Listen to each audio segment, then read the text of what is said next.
जय जिनेंद्र। मित्रों, आज हम देखेंगे दुश्मा नामक छठे आरे के बारे में। हम इस समय वर्ष 20,525 में हैं। दुनिया में सब कुछ बदल चुका है। ये है भविष्य की दुनिया।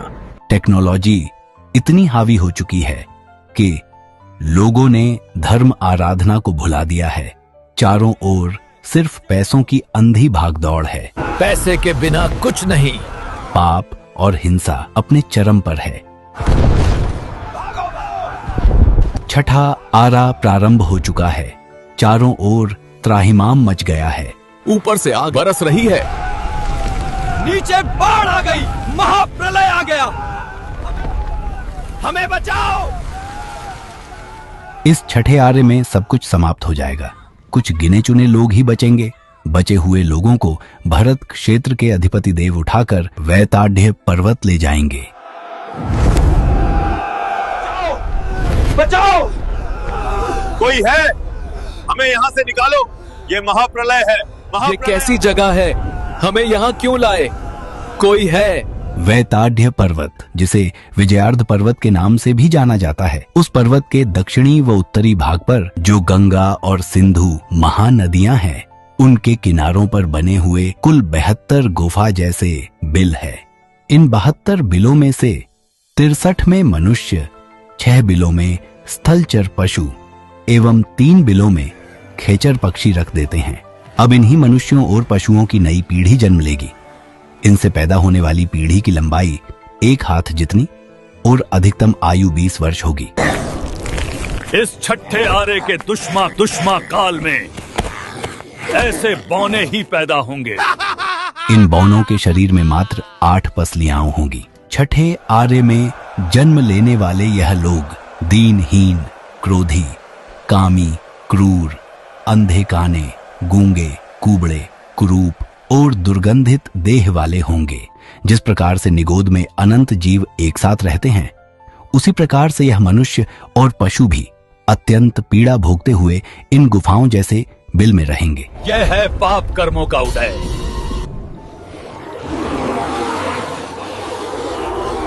यहाँ पर दिन में सूर्य आग की तरह तपेगा। रात्रि में चंद्रमा अत्यंत ही शीत प्रदान करेगा। आकाश से अग्नि की वर्षा होगी। नदियों में पानी उबलेगा। भयानक आंधियां चलेंगी। कुल मिलाकर यह लोग नरक जैसी जिंदगी का अनुभव करेंगे। दिन में अत्यधिक गर्मी और रात्रि में अत्यधिक ठंड के कारण यह अपने बिलों से बाहर नहीं निकलेंगे। केवल सूर्योदय और सूर्यास्त के समय मात्र एक मुहूर्त अर्थात 48 मिनट के लिए ही अपने बिलों से बाहर निकलेंगे।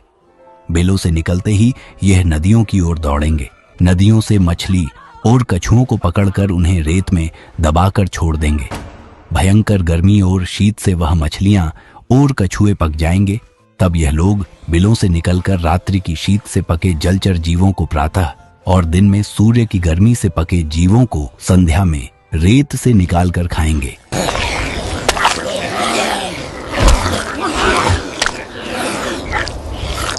खोपड़ी में पानी पिएंगे।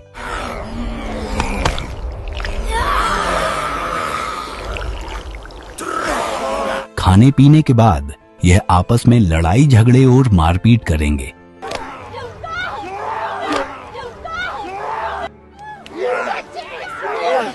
उसके बाद वासना में अंधे होकर रिश्तों की मर्यादा को भुलाकर अपने ही परिवार की स्त्रियों के साथ दुष्कर्म करेंगे।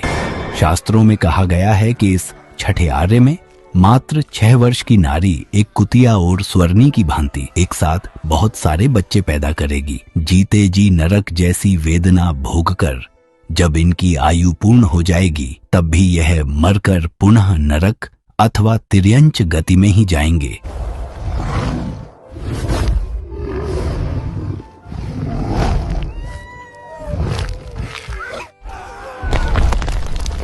हमने जिनेंद्र भगवान की वाणी क्यों नहीं सुनी? हमने पाप कर्म क्यों किए? हमने पाप क्यों किए? हमने कंदमूल क्यों खाए? हमने रात में खाना क्यों खाया? अगर तुमने अपने पूर्व जन्मों में तीर्थंकर भगवान की वाणी को मान लिया होता तो तुम्हें इस भयानक नरक में नहीं आना पड़ता। तुमने रात को भोजन किया, हिंसा की पाप किए, अब तुम्हें इसका फल भुगतना ही पड़ेगा। यदि तुम इस छठे आरे के दुखों से बचना चाहते हो तो आज से ही धर्म आराधना प्रारंभ कर दो।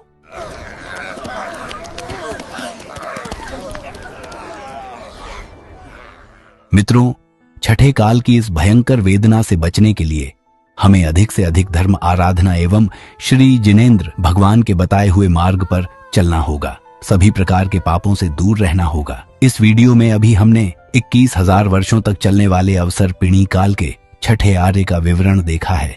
अवसर्पिणी काल की सूची आप स्क्रीन पर देख सकते हैं। इस छठे आर्य की समाप्ति पर उत्सर्पिणी काल प्रारंभ होगा। आगे क्या होगा जानने के लिए पार्ट 2 देखिए। छठे आर्य के विवरण में जिन आज्ञा विरुद्ध कुछ भी कहा गया हो तो मिच्छामि दुक्कडम।